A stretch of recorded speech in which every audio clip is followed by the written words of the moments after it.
आज हम law of attraction के उन 6 कारणों के बारे में चर्चा करेंगे जिसकी वजह से लॉ ऑफ अट्रैक्शन हमारे जीवन में काम नहीं करता है। हम लॉ ऑफ अट्रैक्शन से संबंधित किताबें पढ़ते हैं, वीडियो देखते हैं, मूवीज़ देखते हैं, उसके बावजूद भी हम उसे अमल में क्यों नहीं ला पाते। समझते तो पूरा सिस्टम है कि विजन बोर्ड बनाना चाहिए, गोल लिखना चाहिए, फोटोग्राफ्स उसके ऊपर लगाना चाहिए, डेट फिक्स करना चाहिए, अफर्मेशन देना चाहिए। इन सब तमाम प्रयासों के बावजूद भी हमें फल क्यों नहीं मिलता, हमें वो चीज़ आकर्षित हम अपने जीवन में क्यों नहीं कर पाते। तो उसके 6 कारण हैं जिसकी वजह से आपको वो चीज़ नहीं मिलती है या काफ़ी देर से मिलती है। तो अगर हम उन 6 कारणों को समझ जाएंगे तो हम अपने अंदर सुधार को ला सकते हैं और किसी भी चीज़ को आसानी से आकर्षित कर सकते हैं। सबसे पहली चीज़ जो आती है वो है कि हमारे पास गोल तो होता है पर उसका पर्पस नहीं होता है। You have the goal but no purpose. Why do you want that product, आपको वो चीज़ क्यों चाहिए। उदाहरण के तौर पे आपको आईफोन चाहिए, आईफोन क्यों चाहिए, उसके क्या 5 कारण आपके पास स्पष्ट है कि आपने लिखा है उसे। आपको इनोवा कार चाहिए, इनोवा कार क्यों चाहिए, दूसरा कार क्यों नहीं चाहिए, क्या उसके 5 कारण आपके पास हैं। जब उसके कारण आपके पास रहते हैं कि क्यों चाहिए, तब आपका गोल मजबूत होता है और वो चीज़ आपको आसानी से मिल जाता है।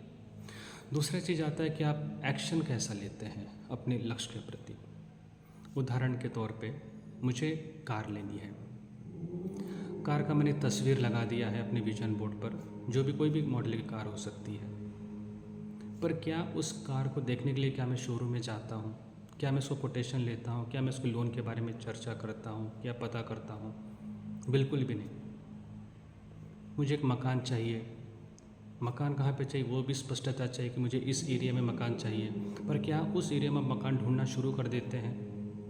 क्या आप जाके बिल्डर से बात करते हैं या उस एजेंट से बात करते हैं? क्या आप उसके कीमत के बारे में जानकारी लेते हैं? नहीं करते, क्योंकि हमारा एक्शन होता ही नहीं। केवल हमारा तस्वीर लगाकर कार की या मकान की हम उस चीज़ को आकर्षित नहीं कर सकते जब तक उसमें एक्शन न हो। तीसरा चीज़ आती है पुअर माइंडसेट। पुअर माइंडसेट का मतलब होता है कि मुझे हर महीने 1 लाख रुपए कमाने का लक्ष्य है। अगर 1 लाख रुपये पर मंथ कमाना चाहते हैं तो क्या उसका 10% आप 10,000 रुपये क्या आप हर महीने डोनेट कर सकते हैं किसी अनाथ आश्रम में, वृद्धाश्रम में? क्या आप अभी से कर सकते हैं?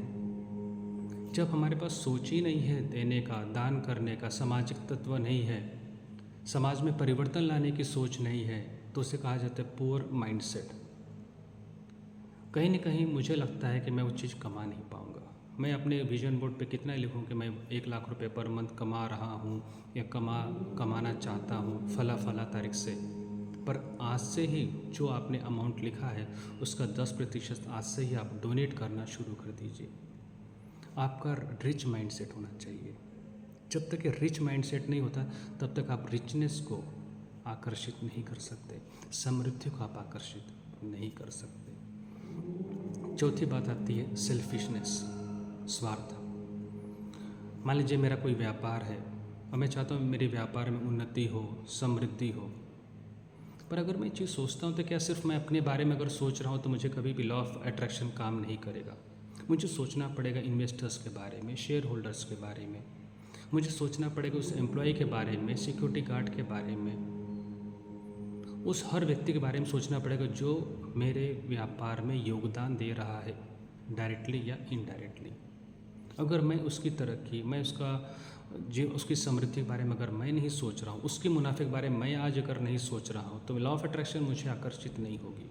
आज जितने भी लोग सफल हुए हैं किसी भी क्षेत्र में व्यापार के, आप उनसे पूछिए तो वो कहेंगे कि मैंने अपने स्टाफ का ध्यान ज़्यादा रखा, मैंने अपने स्टाफ के समृद्धि के बारे में ज़्यादा सोचा। मैं हमेशा सोचता था एक बार मुझे एक मुनाफा कम मिले पर मेरे स्टाफ की सैलरी 1 तारीख को मिलनी चाहिए, मेरे स्टाफ को बोनस दिवाली पे मिलना ही चाहिए, मेरा स्टाफ 2 व्हीलर पे या 4 व्हीलर पे आना ही चाहिए। जब आपकी सोच दूसरों के लिए होती है तब आप अपने व्यापार में या अपनी नौकरी में वृद्धि कर सकते हैं। आप कोई प्रमोशन लेना चाहते हैं किसी कंपनी में और आप सिर्फ अफर्मेशन दे रहे हैं, हे परमात्मा आपके आशीर्वाद से मेरा प्रमोशन हो चुका है, आप वही चीज़ को आप विजुलाइज भी करते हो कि मेरा प्रमोशन हो चुका है, जैसे कि सिखाया जाता है कई वीडियोज़ में। पर क्या उसमें आप ये भी विजुलाइज करते हैं कि आपके अंडर में जो स्टाफ है, कलीग है, वो आपसे खुश है? क्या आप ये इमेजिन करते हैं कि आप भी उनका अच्छा अप्रेजल लिख रहे हैं? क्या आप भी उनकी उन्नति कर रहे हैं? क्या आप उनका भी प्रमोशन दे रहे हैं as a senior team leader? जब आपने अपने कलीग के बारे में नहीं सोचा, आप अपने छोटे से टीम के बारे में नहीं सोच रहे हो, तो आपका प्रमोशन कैसे होगा? आपके अंदर लीडरशिप क्वालिटी कहाँ से आएगी? आप कैसे आगे बढ़ेंगे? 5वां चीज़ आती है lack of will power. Lack of will power का मतलब कि आप कोई भी चीज़ को आप विजन बोर्ड पे डालिए, कोई भी अफर्मेशन दीजिए, आपका लक्ष्य भी क्लियर है, आप दूसरों के बारे में भी सोच रहे हैं, आपका एक्शन भी हो रहा है, आप चैरिटी भी कर रहे हैं, पर विल पावर ही कमज़ोर है आपका। 5वें नंबर का पॉइंट मतलब ये कि अगर मैंने तय किया कि मुझे सुबह 5 बजे उठना है और 6 के पहले स्नान करना है, तो ये मैं प्रतिदिन 365 दिन मुझे करना चाहिए। शनिवार है, रविवार है, छुट्टी दिन है, ऐसा बिल्कुल भी नहीं। That is known as will power. Will power के साथ अगर आपका अनुशासन हो, सेल्फ डिसिप्लिन हो, कुदरत आपकी हर इच्छा को आसानी से समय से पहले पूरा करती है। कोई चीज़ अगर आपको नहीं मिल रहा है समय पर या आपसे दूर जा रहा है, उसका कारण है आपका लैक ऑफ विल पावर। इसलिए कई लोग योगा ज्वाइन करते हैं, बीच में छोड़ देते हैं, जिम ज्वाइन करते हैं, बीच में छोड़ देते हैं, स्विमिंग ज्वाइन करते हैं, बीच में से छोड़ देते हैं। उसका कारण है कि उनके अंदर विल पावर ही नहीं है। जब तक आपका विल पावर मजबूत नहीं होता, जिसे कहते हैं मणिपुर चक्र कहा जाता है, आपके 7 चक्रा में सोलर प्लेक्सस, आप किसी भी चीज़ को आकर्षित नहीं कर सकते आसानी से। आप जिस चीज़ को भी आकर्षित करेंगे तो उसमें समय लगेगा, तो उसमें संघर्ष होगा, उसमें सहायता सहयोग कुदरत का कभी भी नहीं होता है। आप जिस चीज़ को निश्चित करते हैं, अपने मन में जो चीज़ ठान लेते हैं, सेल्फ कमिटमेंट, उसे आप हॉनर कीजिए, उसी को डिसिप्लिन कहा जाता है। Once you decide, no negotiation. एक बार आपने निर्णय लिया, उस पर कोई भी समझौता नहीं। 6 के पहले स्नान करना है मतलब 365 दिन 6 के पहले स्नान करना है। मुझे प्योर वेज खाना खाना है तो 365 दिन ही प्योर वेज खाना खाना है। मुझे शाम में 7 के पहले ही डिनर करना है तो 7 के पहले ही आप डिनर करेंगे, चाहे आप कहीं भी रहें। एक बार आपके अंदर दृढ़ इच्छा शक्ति, दृढ़ संकल्प शक्ति मजबूत हो गई, कुदरत भी नतमस्तक हो जाती है आपकी इच्छा को पूर्ण करने के लिए। 6ठा चीज़ होता है ध्यान न करने की प्रवृत्ति। आप किसी भी चीज़ को जब आप विजन बोर्ड पे लिखते हैं, आपके अंतर चेतना मन, सबकॉन्शियस माइंड आपके विजुअलाइजेशन को पहचानता है, उसको रीड करता है, उसको समझता है। तो आप विजुअलाइज तभी अच्छे से कर पाएंगे जब आप ध्यान करते हैं। लोग सोचते हैं ध्यान करते हैं मन की शांति के लिए, ध्यान करते हैं बुढ़ापे का समय में, ध्यान करते हैं अकेलेपन को दूर करने के लिए। जी नहीं, ध्यान को आप करते हैं ताकि आपकी ऊर्जा, आपका स्पंदन, आपका वाइब्रेशन कुदरत की फ्रिक्वेंसी के साथ मैच हो सके, सिंक्रोनाइज हो सके। जब वो कुदरत के साथ आपकी फ्रिक्वेंसी मैच हो जाती है, तब आप कोई भी चीज़ को आसानी से आकर्षित कर सकते हैं। आपको सारे रास्ते अपने आप मिल जाते हैं, लोग आपका सहयोग करने के लिए आ जाते हैं, आपको ध्यान में सारे उत्तर मिल जाते हैं। आपको क्या करना चाहिए, किस दिशा में करना चाहिए, कहाँ पे गलती हो रही है, ध्यान से पता चलता है।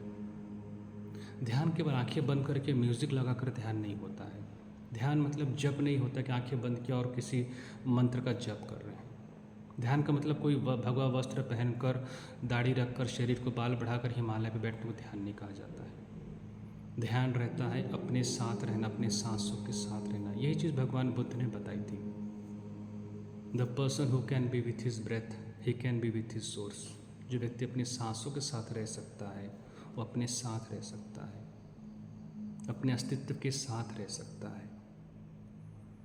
लम क्रिया ध्यान जो कि सिखाया जाता है लमा फेरा इंटरनेशनल में, वो उसका ही एक प्रतिरूप है कि आप किस प्रकार से ध्यान करें, किस प्रकार से किसी भी चीज़ को आकर्षित करें, किस प्रकार आप अपनी चीज़ को विजुलाइज करें अपनी ओर आने के लिए, कैसे अपने वाइब्रेशन को बढ़ाएं, कैसे अपने स्पंदन को बढ़ाएं, कैसे आप निरोगी रहें, कैसे आप हमेशा प्रसन्न रहें, हर अवस्था में कैसे प्रसन्न रहें। एक दुखी व्यक्ति कभी कोई चीज़ आकर्षित नहीं कर सकता है, चाहे उसके ऊपर कोई अफर्मेशन काम नहीं करता, पर एक खुश व्यक्ति किसी भी चीज़ को आकर्षित कर सकता है। ध्यान आपको प्रसन्नता की ओर ले जाता है, takes you to the happiness, happiness from inside, blissfulness from inside. जब आप इन 6 चीज़ों को करेंगे, अपने लक्ष्य को एक पर्पस देंगे, स्पष्ट पर्पस, जब आपकी चीज़ों में एक्शन होगा, जब आपके अंदर चैरिटी करने की भावना होगी, रिच माइंडसेट, जब आपके अंदर दूसरों के बारे में सोच होगी, सोशल अपलिफ्टमेंट, जब आपका विल पावर स्ट्रांग होगा, और इन 5 चीज़ों से जब आप ध्यान के साथ जोड़ोगे, परमात्मा आपकी सारी इच्छाओं को पूरा करेगा जो आप अपेक्षित हैं, जिसकी योग्यता आपके अंदर है। You don't get what you wish, you get what you deserve. मैं तो इच्छा छोटी सी भी चीज़ का कर सकता हूँ, एक रूम में रहने का भी कर सकता हूँ, पर परमात्मा ने अगर आप सोचा है कि इंसान मोनेस्ट्री में रहना चाहिए, ये इंसान किसी महल में रहना चाहिए, तो परमात्मा आपको वो देगा जो आप डिज़र्व करते हो, न कि आप जिसकी इच्छा करते हो।